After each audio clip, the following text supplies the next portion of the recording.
Antes de continuar con nuestro estudio de la bestia de las 7 cabezas, comencemos con oración. Bienaventurado el que lee y los que oyen las palabras de esta profecía y guardan las cosas en ella escritas, porque el tiempo está cerca. Gracias, Padre, por tu Espíritu, que nos lleva a toda verdad. En el nombre de Jesús. Amén.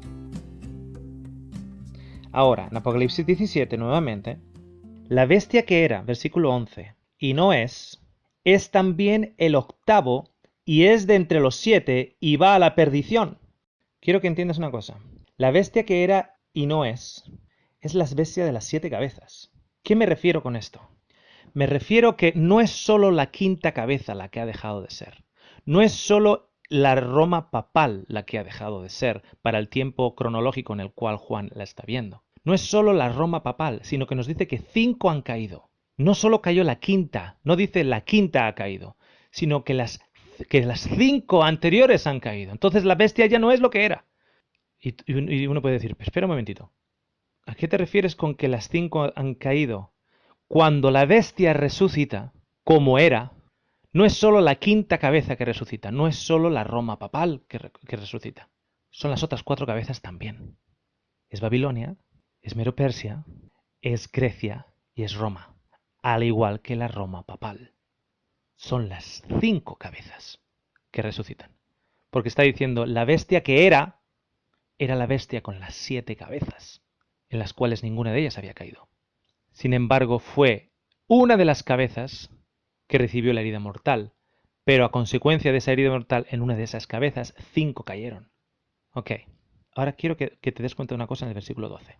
Y los 10 cuernos que has visto son 10 reyes que todavía o que aún no han recibido reino, pero por una hora recibirán autoridad como reyes juntamente con la bestia. Conjuntamente con la bestia, cuando la bestia haya resucitado y vuelva al antiguo poder, a la antigua gloria, con las 7 cabezas levantadas, no solo la que ha recibido la herida, sino las 7 cabezas levantadas, cuando eso ocurra, cuando la bestia que era y no es también el octavo y es de entre los 7 y va a perdición, cuando esa bestia se levante, junto con esa bestia van a recibir autoridad los 10 cuernos. Te hago esta pregunta. Cuando los cuernos reciban autoridad, ¿qué debería haber puesto sobre los cuernos? Recuerda que la corona te va indicando quién va teniendo el poder. De momento en el capítulo 17 no hay corona, pero nos dice que los 10 cuernos todavía no tienen corona, todavía no tienen autoridad. Entonces, ¿qué sería de esperar cuando la bestia que era, que no es en este momento, pero que se va a levantar y con ella va a dar autoridad por un corto periodo de tiempo a los 10 reyes, a los 10 cuernos? ¿Qué debería haber sobre los cuernos cuando esto ocurra? 10 coronas, 10 diademas. Ok. Ahora bien, si la primera cabeza es Babilonia, la segunda Medo-Persia, la tercera Grecia, la cuarta tenemos a Roma, el libro de Daniel nos ayuda con una simbología muy interesante. En el capítulo 7 de Daniel identifica un animal por cada uno de esos reinos. A Babilonia se la identifica como un león. A Medo-Persia se la identifica como un oso. A Grecia se la identifica como un leopardo. ¿Ok? Y a Roma con una bestia indescriptible. Bien, ¿qué sería de esperar? Cuando esta bestia de 7 cabezas se alce nuevamente, como viniendo de los muertos, viniendo del abismo, ¿qué sería de esperar? Sería de esperar a que tuviera aspectos de Babilonia, porque se recupera toda la bestia, se recuperan las 7 cabezas. Sería de esperar ver aspectos de Babilonia, sería de esperar ver aspectos de Medo-Persia, sería de esperar ver aspectos de Grecia, sería de esperar ver aspectos de Roma, sería de esperar ver que los 10 cuernos tienen las diademas porque se les ha dado autoridad una vez que las 7 cabezas se conviertan nuevamente en una unidad perfecta de poder. Eso es lo que se debería de esperar. Y ahí es cuando vamos a la tercera progresión de la bestia de las 7 cabezas. Así que ven conmigo, Apocalipsis 13. Dice lo siguiente. Me paré sobre la arena del mar, y vi subir del mar una bestia que tenía 7 cabezas y 10 cuernos, y en sus cuernos 10 diademas. Ok, cuando ahora está viendo Juan a esta bestia, la bestia ya se ha alzado y en los cuernos tienen diademas. Los reyes han recibido poder sobre sus cabezas y un nombre blasfemo. Es la misma bestia, pero ha sido alzada. Ahora vamos a ver de dónde viene, porque viene del mar. ¿Okay? Y la bestia que vi era semejante a un leopardo. Ahí está Grecia. Y sus pies como de oso. Ahí está Medo Persia. Y su boca de león. Ahí está Babilonia. Y el dragón le dio su poder y su reino y gran autoridad. Vi una de sus cabezas como herida de muerte, pero su herida mortal fue sanada. Y se maravilló toda la tierra en pos de la bestia. Ok, quiero que entiendas una cosa. Hay gente que ha escuchado un versículo leído de una manera e incluso cuando leen el versículo por ellos mismos, no leen lo que está escrito, sino leen lo que creen que está escrito. En el versículo 3 dice lo siguiente, vi una de sus cabezas como herida de muerte, pero su herida mortal fue sanada. No está diciendo que su herida mortal será sanada, sino que cuando Juan está viendo a las cabezas, está viendo que esa cabeza tenía una herida de muerte, pero que esa herida de muerte ya estaba sanada. Tiene sentido, porque ya esa bestia ha resucitado, ha subido del abismo. Y nuevamente ha sido dado poder, y las 10 diademas han sido puestas ahora sobre los 10 reyes por un corto tiempo. Van a reinar junto con la bestia. La bestia que tiene aspectos de Babilonia, tiene aspectos de Medo-Persia, tiene aspectos de Grecia y en la estructura con las 7 cabezas tiene aspectos de Roma, de acuerdo a Daniel 7. Entonces, ¿qué es lo que mucha gente lee? La gente lee el versículo 3 de la siguiente manera y lo leen así. Vi una de sus cabezas como herida de muerte, pero su herida será sanada. No dice eso. No dice su herida será sanada. Cuando Juan está viéndolo, está viendo que la herida ha sido sanada. No lo está viendo de cuándo será sanada, sino lo está viendo de que ya ha sido sanada. Está viendo de que ya la bestia ha sido emergida del abismo, ha sido subida de los muertos, que se le ha dado poder por parte del dragón, que está totalmente disfrazada, enmascarada, con partes de Babilonia, con la fuerza mayor de Babilonia, la fuerza mayor de Medo-Persia, la fuerza mayor de Grecia y la fuerza mayor de Roma. Está totalmente enmascarada de ellos y habla blasfemia. Ok. Déjame comentarte la importancia de leer lo que está escrito y no lo que no está. Versículo 1 de Apocalipsis 13. Me paré sobre la arena del mar. Si tú vas a Apocalipsis 28, vemos una definición bíblica. ¿Qué significa la arena del mar? Apocalipsis 28. Dice lo siguiente. Leamos el 7. Cuando los 1000 años se cumplan, esto es Apocalipsis 27, cuando los 1000 años se cumplan, Satanás será suelto de su prisión. Su prisión es el abismo, por cierto. Y saldrá a engañar a las naciones que están en los 4 ángulos de la tierra, a Magog y Magog, a fin de reunirnos para la batalla, el número de los cuales es como la arena del mar. Ok, a Juan se le sitúa sobre la arena del mar. ¿Se le sitúa sobre qué? Sobre una cantidad inmensa de individuos. En un lado tiene el mar, en el otro lado tiene la tierra. Me paré sobre la arena del mar y vi subir del mar una bestia. Ok. ¿Qué significa ver subir del mar a una bestia? La gente dice lo siguiente. Ok, ver subir del mar significa que viene de zonas bien pobladas. Zonas bien pobladas con muchas naciones, tribus, lenguas. ¿De dónde sacan eso? Lo sacan de Apocalipsis 17, donde encontramos una definición bíblica. Ok, Apocalipsis 17, versículo 15. Si estás ahí, Apocalipsis 17, versículo 15, dice lo siguiente. Me dijo también, las aguas que has visto donde la ramera se sienta son pueblos, muchedumbres, naciones y lenguas. Entonces, ¿qué ocurre? Que leemos, vi subir del mar una bestia, entonces decimos, ok, vi subir a una bestia que venía de zonas muy pobladas, donde había muchedumbres, gentes, naciones y lenguas. De ahí sale la bestia. Entonces, ¿cuál es el problema? Que la Biblia nos da una definición bíblica de lo que significan las aguas. Pero la definición bíblica de lo que significan las aguas no es la definición bíblica de lo que significa el mar. ¿Sabías que hay una definición bíblica de lo que significa el mar?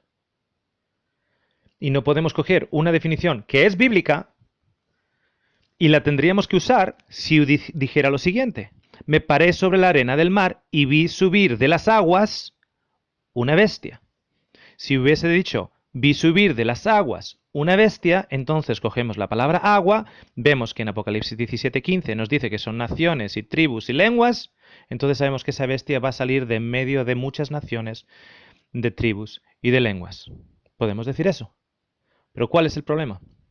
Que no dice aguas, dice mar. Y la Biblia tiene su propia definición de qué significa mar.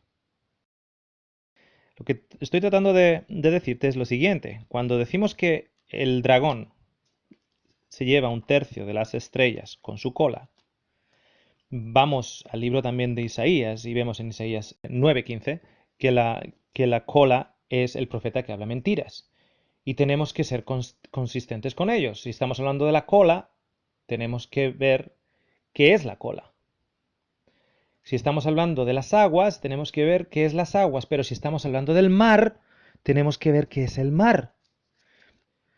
Ok, ven conmigo a Isaías 63, versículo 11.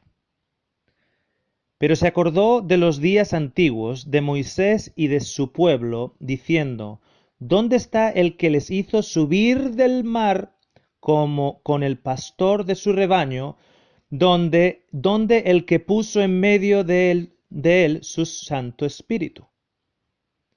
Versículo 12. El que los guió por la diestra de Moisés con el abrazo de su gloria, el que dividió las aguas delante de ellos, haciéndose así nombre perpetuo. Versículo 13. El que los condujo por los abismos como un caballo por el desierto sin que tropezaran. Versículo 14. El Espíritu de Jehová los pastoreó como a una bestia que desciende al valle, así pastorease a tu pueblo para hacerte nombre glorioso. Ok, quiero que veas lo siguiente. En el versículo 11, ¿dónde está el que les hizo subir del mar con el pastor de su rebaño, donde el que puso en medio de él su Santo Espíritu? Okay. Vamos ahora a mirar en Apocalipsis 20, versículo 13. ¿Qué en realidad hizo Dios cuando los sacó del mar? Okay. ¿Qué les esperaba si Dios no les sacaba de ese mar? ¿Qué les esperaba al pueblo de Israel? Les esperaba la muerte. Les esperaba en realidad la muerte. En Apocalipsis 20, versículo 13, nos dice lo siguiente. Y el mar entregó los muertos que había en él, y la muerte y el Hades entregaron los muertos que habían en ellos, y fueron juzgados cada uno según sus obras. Ok. ¿Qué les esperaba al pueblo de Israel si Dios no los hubiese sacado del mar? La muerte. Después del milenio, ¿cómo identifica a aquellos que están muertos, aquellos que están perdidos en sus pecados, en sus pecados y por sus pecados, cuando estos son levantados para enfrentarse, digamos, a su sentencia final? ¿Cómo los describe?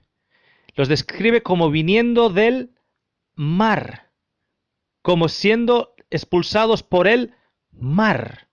Vienen de la muerte a la vida a través de el mar. ¿De dónde sale esta bestia? Del mar. Y hemos dicho que es la misma bestia que viene del abismo. Y el abismo tiene una connotación de traer de los muertos, los poderes engañosos y pecaminosos de Satanás. Y esta bestia viene del mar. El mar como que lo saca hacia afuera. Es la resurrección de la bestia. En Apocalipsis 17, 5 de las cabezas han caído, ya no son. Uno es la que viene, que es de las 7, que viene de las 7. Y claro, cuando tú ves la descripción de esa bestia en Apocalipsis 13, tiene aspectos de Babilonia, tiene aspectos de las otras cabezas. Viene de entre las 7. Y dice que viene y se alza del abismo. Es la resurrección, esa resurrección de los muertos, digamos, de esta bestia. Pero en Apocalipsis 13 le da otra descripción. Viene del mar. Y el mar expulsa a los muertos. De hecho, el mar, cuando se refiere que trae a los muertos, en Apocalipsis 20:13, ¿qué tipo de muertos son? No son los muertos santos, no son la resurrección de los santos. Cuando se describe al mar trayendo o escupiendo hacia afuera a los muertos, están hablando de muertos en pecado. ¿Qué hace Dios con el pecado? Fíjate lo que Dios hace con el pecado. Si vienes conmigo al libro de Miqueas 7:19. Dice lo siguiente: Él volverá a tener misericordia de nosotros, sepultará nuestras iniquidades y echará en el fondo, en lo profundo del mar, todos nuestros pecados. ¿Qué hace Dios con nuestros pecados? Los lanza al fondo del mar. Y si yo vivo en pecado, y si yo no quiero soltar el pecado y no quiero entregárselo a Dios, Dios coge nuestro pecado para mandarlo al fondo del mar. Pero si nosotros nos mantenemos agarrados al pecado, cuando Él coja el pecado y lo lance al fondo del mar, ¿quién va con Él? Nosotros, porque no lo estamos soltando. Eso significa morir en nuestros pecados. Por eso la Biblia describe que cuando los muertos en pecado resuciten para enfrentarse a la sentencia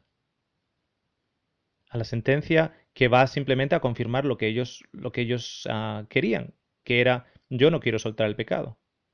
Y el pecado primero va al fondo del mar y después va al lago de fuego. Y como estos seres humanos no quisieron soltar el pecado, Dios lo único que hace es tirar al mar el pecado. Si yo me agarro al pecado, voy al mar con él.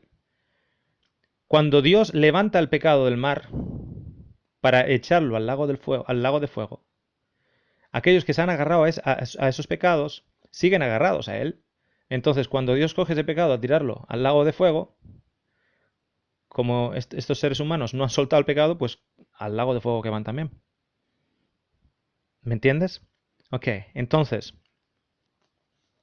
esta bestia resucita del sepulcro, porque nos dice en Miqueas: Él volverá a tener misericordia de nosotros, sepultará nuestras iniquidades y echará en el profundo del mar todos nuestros pecados. ¿Te acuerdas que esta bestia tiene palabras de blasfemia, palabras de fornicación, palabras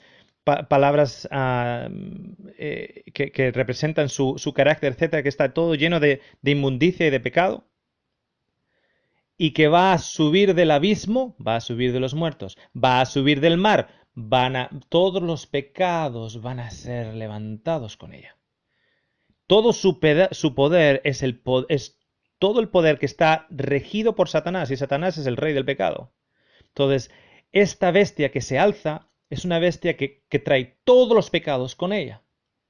De hecho, cuando tú ves el final de esta bestia, el final de Babilonia, nos dice que el final de Babilonia va a ser como un ángel poniendo sobre ella una piedra de molino y tirarla nuevamente al mar. ¿Para qué se le tira al mar?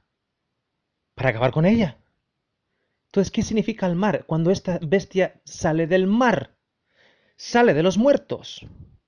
Es la reavivación de la bestia que había recibido una herida mortal y ahora ha sido resucitada. No sale de las aguas, sale del mar.